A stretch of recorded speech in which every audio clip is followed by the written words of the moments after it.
Hey guys, welcome back to Owlchemist Tarot, serving tarot straight up. This is your weekly reading for the 15th of March to the 20th, 21st. So I know I missed this past week and I wasn't feeling all that great. So I didn't want to force it, and I don't like doing that because sometimes the messages I just feel like are pushed out.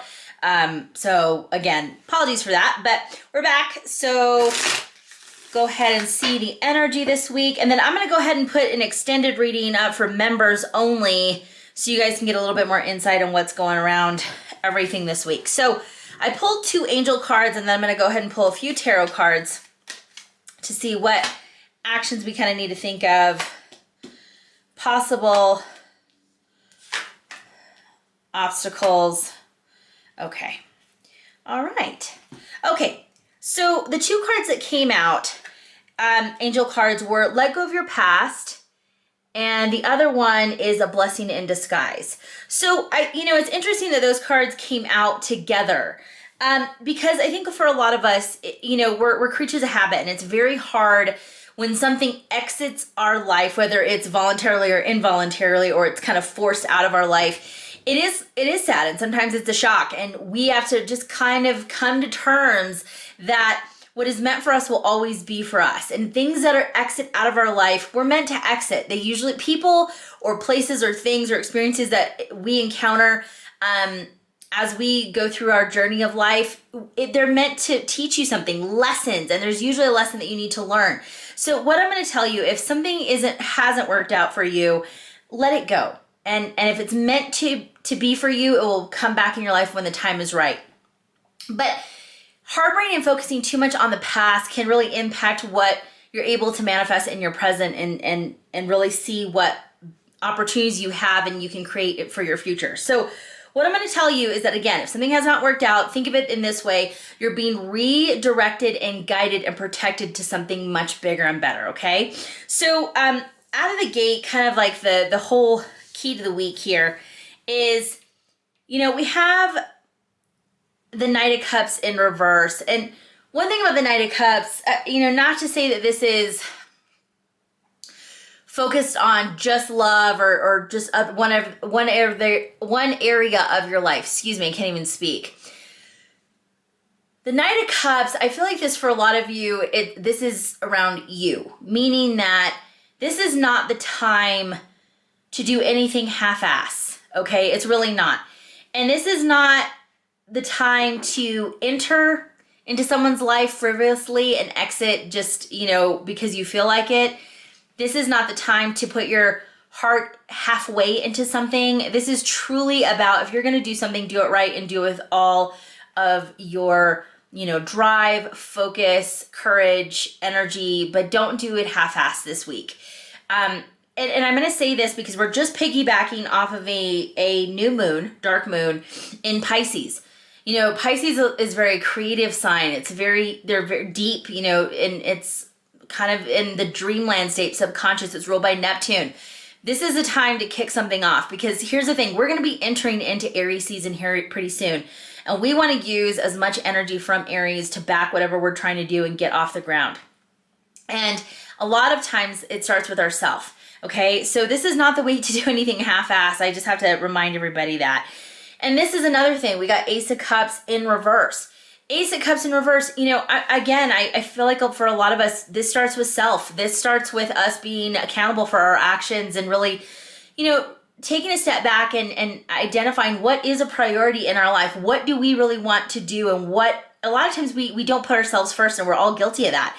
This is the week to start to identify what is really going to make you happy. What do you really want? For some of you, you've been waiting.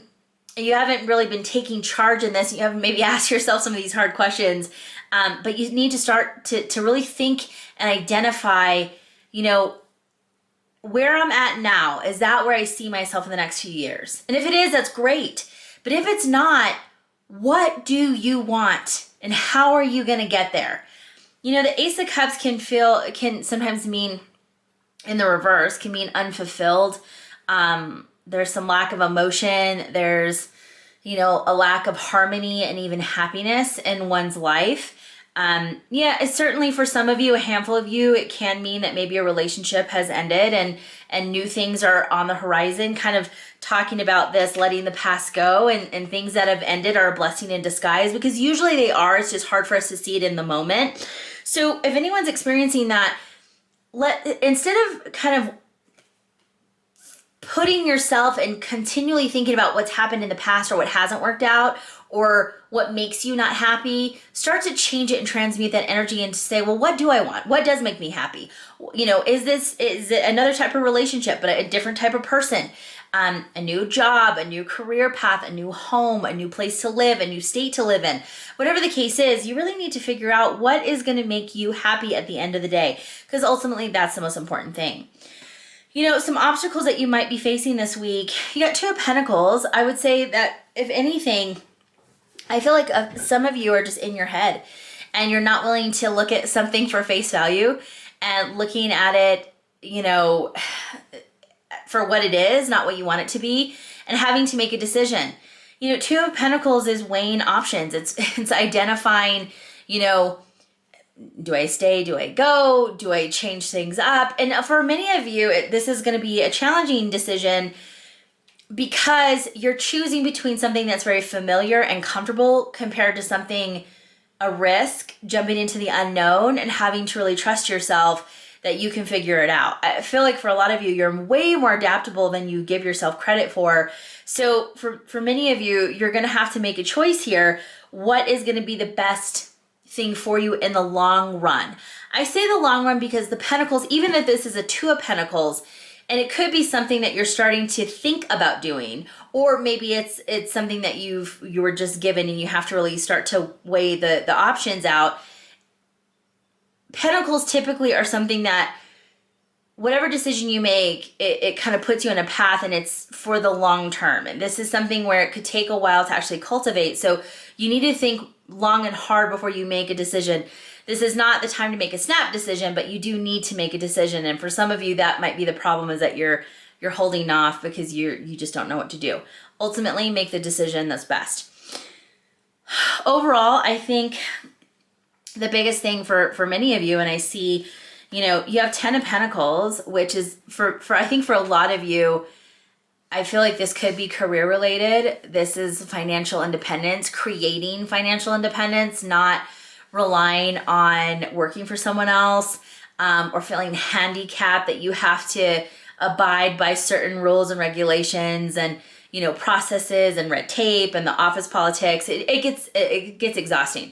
So I think for many of you, this is starting to understand that I want to create long-term financial stability and wealth where, and most everybody wants that, by the way. That's not something that you have to have the cards to tell you, but ultimately it's determining the things that you do now are going to impact where you are in a year, 2 years, 5 years, 10 years. So this is why I'm telling you, this is not the time to do anything half-ass.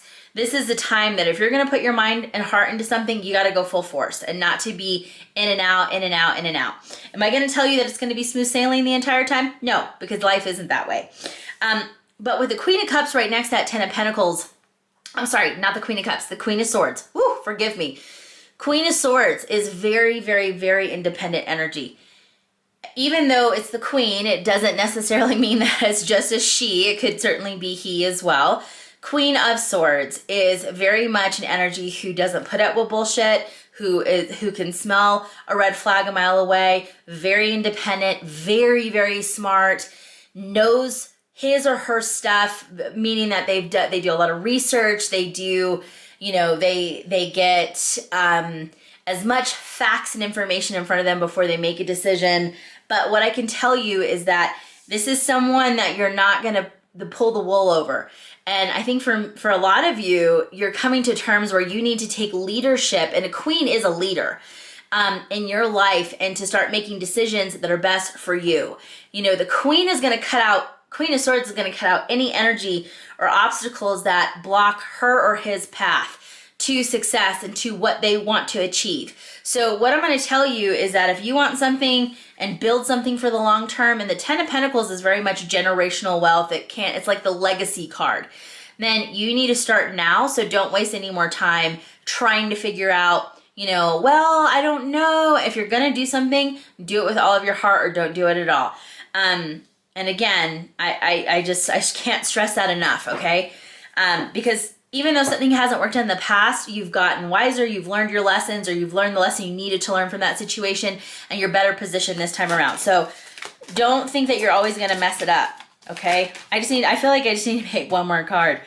Yeah, interesting enough, for some of you, this certainly could mean, if it's relationship-wise, you know, this can be, and the Eight of Cups, it certainly can mean that for many of you walked away from heartache and a heartbreak, whether it was a third-party situation, meaning a cheating situation, and or that somebody's attention or focus were outside of the relationship. It could mean that there were other areas in their life that were taking precedence and you fell to the back seat. What I'm going to tell you is, if that's the case, you're walking away from someone who no longer serves you. There's nothing wrong with that. But this for many of you, you're entering into a time where you are single and you are doing things for yourself, and you're creating the path that you want. You're forging a new path. But the Queen of Swords is not, it's all, I don't even know how to explain this. It's almost like dealing with a feral cat sometimes. Like, don't touch me, don't look at me wrong, don't breathe my air. I know what I want, I know I'm gonna get there, just get the hell out of my way. Queen of Swords is sometimes known as the Ice Queen or the divorcee. You know, sometimes someone who's been kind of through the ringer and hurt a few times. But I gotta tell you, you know, I don't feel like you're completely iced, like a cold iced heart, but I will tell you, maybe for some of you, you're just looking at the future as on your own and to build something for yourself that no one can take away. And there's nothing wrong with that. So anyway, this message is a little kind of all over the place this week, but main message, don't do anything half-ass. You know, you need to really look at things and look at it how you're going to put your whole heart into it. So I'm going to put an extended reading on the member site only. Thank you guys so much for watching, and I'll see you guys next week. Thank you for supporting this channel. And please follow me on Instagram and TikTok, because I post there quite a bit, and you'll get more free readings. Thanks, guys.